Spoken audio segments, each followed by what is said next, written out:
Hello नमस्कार जय हिंद दोस्तों। आप सबका एक बार फिर से स्वागत है आपके अपने यूट्यूब चैनल टेक्निकल विदेश में। दोस्तों आशा करते हैं आप लोग खुश होंगे, मस्त होंगे और अपनी पढ़ाई को शानदार तरीके से कर रहे होंगे।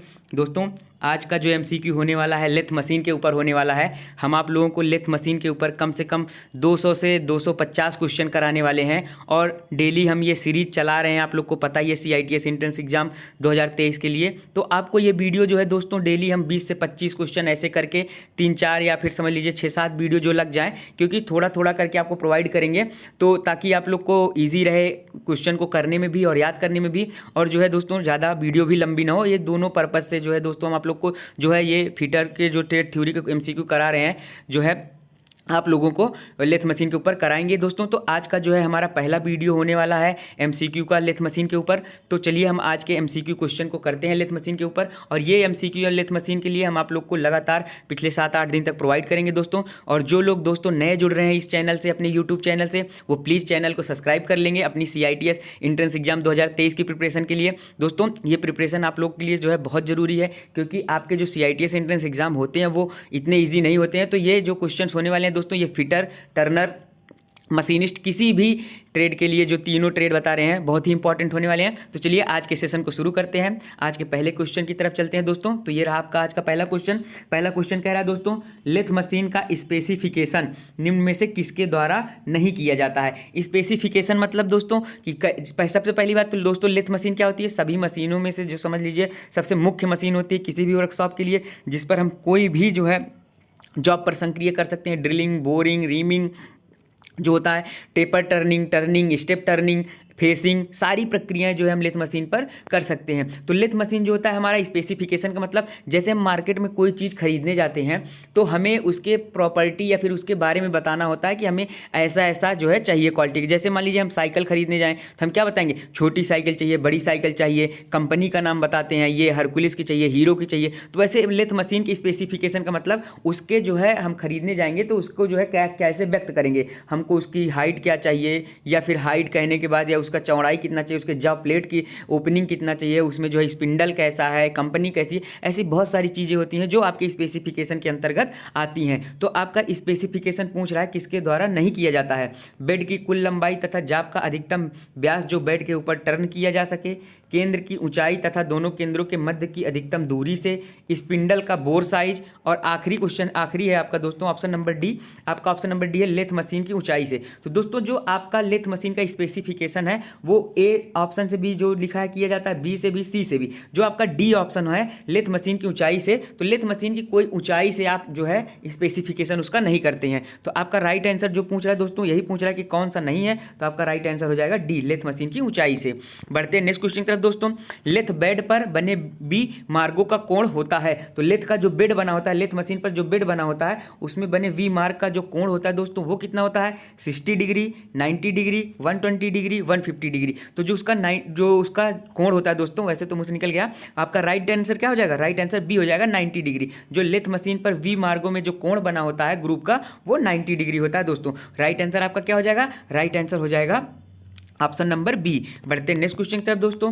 धातु की चादरों से स्पीड लेथ पर कर्तन बनाने की क्रिया को कहते हैं। तो आपको बताना है दोस्तों, जो धातु की चादरों से स्पीड लेथ पर कर्तन बनाने की क्रिया को क्या कहते हैं। तो क्या कहते हैं बताइए आप लोग, स्पिनिंग कहते हैं, मोल्डिंग कहते हैं, कास्टिंग कहते हैं, थ्रेडिंग कहते हैं। भैया मोल्डिंग तो आपका मोल्डिंग शॉप में होता है, जहाँ पर हमको कास्टिंग करनी होती है। कास्टिंग करते हैं जब मोल्ड में हम किसी मोल्टेन मेटल को डालते हैं, और थ्रेडिंग जब हम थ्रेड काटते हैं। तो आपका राइट आंसर क्या हो जाएगा, राइट आंसर ए हो जाएगा। आप ऑप्शन से ही एलिमिनेट कर सकते हैं, लेकिन अगर बोला जाए तो स्पीड लेथ पर कर्तन बनाने की क्रिया को स्पिनिंग कहते हैं। तो आपका राइट आंसर क्या हो जाएगा, राइट आंसर ए हो जाएगा दोस्तों। बढ़ते हैं नेक्स्ट क्वेश्चन की तरफ कि स्पीड लेथ का निम्न में से कौन सा पार्ट नहीं है। तो आपको बताना है स्पीड लेथ का निम्न में से कौन सा पार्ट नहीं है।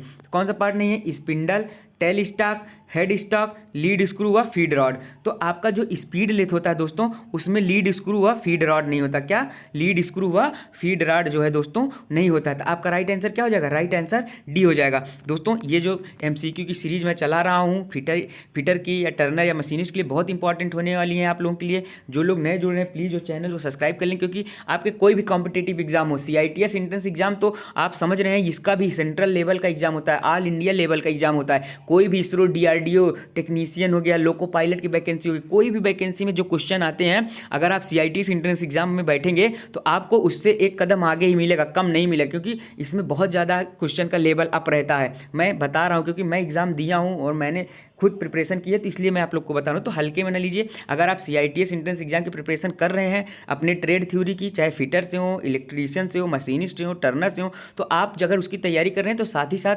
आपका किसी भी कंपटीशन का जो है एग्जाम का प्रिपरेशन साथ ही हो जाएगा, आपको चाहे पता चले चाहे ना चले। तो ये क्वेश्चन बहुत इंपॉर्टेंट दोस्तों, और मैं सीरीज आप लोग को बहुत पहले से ही चला रहा हूँ। तो आप डेली सुबह 8 बजे ज़रूर इस वीडियो को देखा करिए और ऑप्शन जो है देख करके क्वेश्चन करने की कोशिश करिए दोस्तों। और रही बात ये लेथ मशीन का जो क्वेश्चन हम करा रहे हैं, आपकी सीरीज ये चलेगी, कम से कम 10 वीडियो हम इस पर ज़रूर लाएंगे, तो आप लोग ज़रूर इसको देखिएगा। तो चलिए आप अगले क्वेश्चन को देखते हैं। बेंच लेथ के बेड की लंबाई होती है, तो जो बेंच लेथ होती है उसके बेड की लंबाई कितनी होती है? 2 मीटर, 2.5 मीटर, 1.4 मीटर, 3 मीटर। तो आप लोग जल्दी बताइए दोस्तों, जो बेंच लेथ होती है उसके जो है बेड की लंबाई आप लोग की कितनी होती है दोस्तों? तो बेंच लेथ आपका क्या होता है दोस्तों? आप नाम से ही पता है कि आपका बेंच लेथ क्या होता है, एक प्रकार का बेंच जैसा होता है, तो इसलिए आपका जो है बेंच लेथ में जो आपका बेड होता है वो बेंच जैसा होता है, इसलिए इसमें क्या कहा गया है, बेंच लेथ के जो है बेड की लंबाई आपसे पूछी गई है। तो आपका इसके राइट आंसर की बात करें दोस्तों, तो आपका इसका राइट आंसर क्या होगा? आपका इसका राइट आंसर क्या हो जाएगा? 1.4 मीटर। तो जो आपका बेंच लेथ के बेड की लंबाई होती है दोस्तों वो लगभग 1.4 मीटर होती है। बढ़ते नेक्स्ट क्वेश्चन की तरफ दोस्तों। टूल रूम लेथ के स्पिंडल की स्पीड होती है, तो जो टूल रूम लेथ होती है, टूल रूम लेथ एक प्रकार के लेथ मशीन का जो है टाइप है, तो जो टूल रूम लेथ के स्पिंडल की स्पीड होती है कितनी होती है? 1200 RPM से 3600 RPM, 25 RPM से 4000 RPM, 20 RPM से 2000 RPM, 500 RPM से 2500 RPM। तो जो टूल रूम लेथ के स्पिंडल की स्पीड होती है दोस्तों वो 20 RPM से 2000 RPM होती है। आपका राइट आंसर सी हो जाएगा। बढ़ते हैं नेक्स्ट क्वेश्चन की तरफ दोस्तों कि फॉलोअर स्टेडी रेस्ट को फिट किया जाता है, तो आपका जो फॉलोअर स्टेडी रेस्ट होता है उसे कहाँ फिट करते हैं? लेथ कैरिज पर, टेल स्टॉक पर, हेड स्टॉक पर, लेथ बेड पर। तो जो फॉलोअर स्टेडी रेस्ट होता है उसको दोस्तों हम कहाँ फिट करते हैं? तो उसको हम जो है दोस्तों फिट करते हैं लेथ कैरिज पर। कहाँ? लेथ कैरिज पर जो है लेथ कैरिज पर फिट करते हैं दोस्तों। जो कैरिज हमारा क्या होता है? स्लाइड करता है हमारा जो है बेड पर, ठीक है। बेड पर हमारा लेथ कैरिज क्या करता है? स्लाइड करता है, और फॉलोअर स्टेडी रेस्ट को हम लेथ कैरिज पर जो है फिट करते हैं। बढ़ते हैं नेक्स्ट क्वेश्चन की तरफ दोस्तों। नेक्स्ट क्वेश्चन आप लोग का कि स्टेडी रेस्ट का प्रयोग किया जाता है, तो जो स्टेडी रेस्ट होता है उसका उपयोग क्यों किया जाता है भैया? क्या का प्रयोग क्यों किया जाता है? जाब को चलाने के लिए, जाब को पकड़ने के लिए, जाब को सहारा देने के लिए, टेढ़ी मेढ़ी जाबों के लिए। तो आपका जो है स्टेडी रेस्ट का उपयोग क्यों किया जाता है? तो स्टेडी रेस्ट का उपयोग दोस्तों हम लोग करते हैं जाब को सहारा देने के लिए। किसके लिए? जाब को सहारा देने के लिए। राइट आंसर सी हो जाएगा। बढ़ते हैं नेक्स्ट क्वेश्चन की तरफ कि स्टेडी रेस्ट के पैड डैश डैश के बने होते हैं, तो स्टेडी रेस्ट के पैड किसके बने होते हैं आपको बताना है। तो स्टेडी रेस्ट के जो पैड होते हैं दोस्तों वो बने होते हैं आप लोगों के दोस्तों ब्रास के। किसके? ब्रास के। आपका राइट आंसर क्या हो जाएगा? राइट आंसर बी हो जाएगा। बढ़ते हैं नेक्स्ट क्वेश्चन की तरफ दोस्तों। नेक्स्ट क्वेश्चन आप लोग का लेथ कटिंग टूल का अत्यधिक ओवरहैंग होना। जब लेथ कटिंग टूल का जो अत्यधिक ओवरहैंग हो जाएगा तो क्या होगा? चैटरिंग करेगा। पहला ऑप्शन है चैटरिंग करेगा, टूल अधिक गर्म होगा, अधिक टूल बियर होगा, टूल का टॉप रैक और फ्रंट क्लियरेंस का बढ़ना। ये है आपका राइट आंसर। क्या हो जाएगा इसका? आपका चौथा है टूल का टॉप रैक और फ्रंट क्लियरेंस का बढ़ना। तो आपका इसका राइट आंसर हो जाएगा दोस्तों, जब टूल कटिंग का अत्यधिक ओवरहैंग हो जाएगा लेथ कटिंग टूल, तो आपका जो है क्या करेगा? चैटरिंग करेगा। क्या करेगा? चैटरिंग करेगा। आपका राइट आंसर ए हो जाएगा। बढ़ते नेक्स्ट क्वेश्चन की तरफ। जब जाब लेथ पर बंधी हो तो उसका टेपर मापा जाता है, तो जब जाब लेथ पर बंधी हो उसका टेपर किससे मापा जाता है? टेपर प्लग गेज व रिंग गेज से, स्टील रूल व माइक्रोमीटर द्वारा, यूनिवर्सल बेवल प्रोटेक्टर द्वारा, साइन बार व स्लिप गेज द्वारा।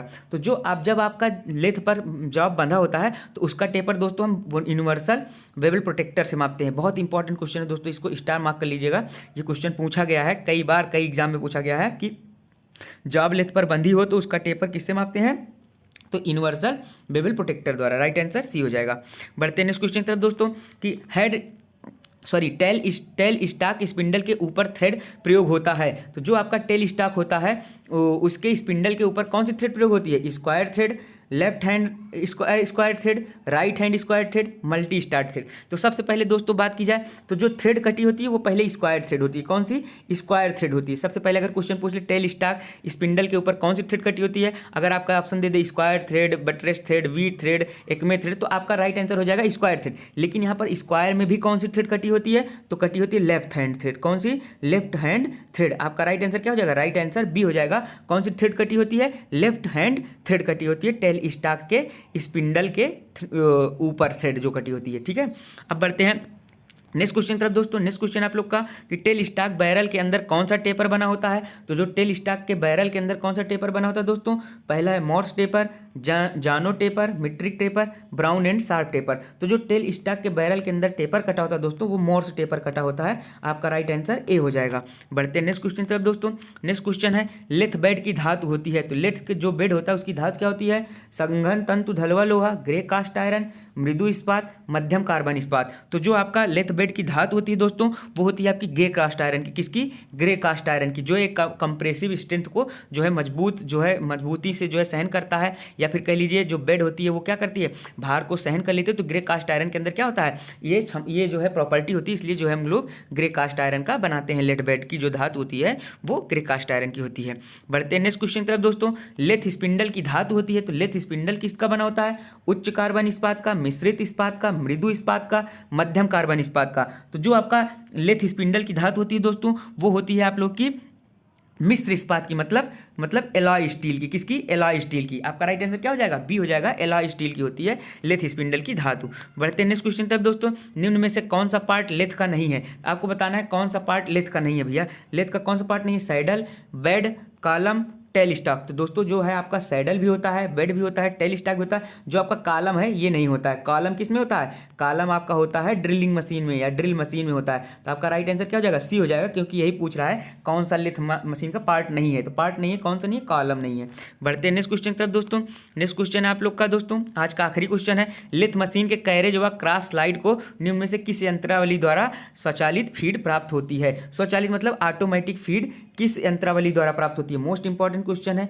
कौन सा पूछ रहा है कि जो आपका कैरेज और क्लास स्लाइड होता है उसको जो है किस यंत्रावली मैकेनिज्म द्वारा ऑटो फीड या फिर स्वचालित फीड प्राप्त होती है? रैक और गियर यंत्रावली द्वारा, बेबल गियर यंत्रावली द्वारा, वर्म गियर व्हीलिंग द्वारा, रैचेट और पाल यंत्रावली द्वारा। तो जो आपका इसका राइट आंसर हो जाएगा दोस्तों वर्म गियरिंग यंत्रावली द्वारा। आपका राइट आंसर क्या हो जाएगा? राइट आंसर सी हो जाएगा, वर्म गियरिंग यंत्रावली द्वारा। तो दोस्तों ये रहे जो है लेथ मशीन से जुड़े आपके आज के इंपॉर्टेंट एमसीक्यू। दोस्तों ये आज आपका हमारा जो है पहला पार्ट था। ऐसे हम जो है और सारे पार्ट्स ले आएंगे, कम से कम 7-8 पार्ट्स ले आएंगे लेथ मशीन के ऊपर।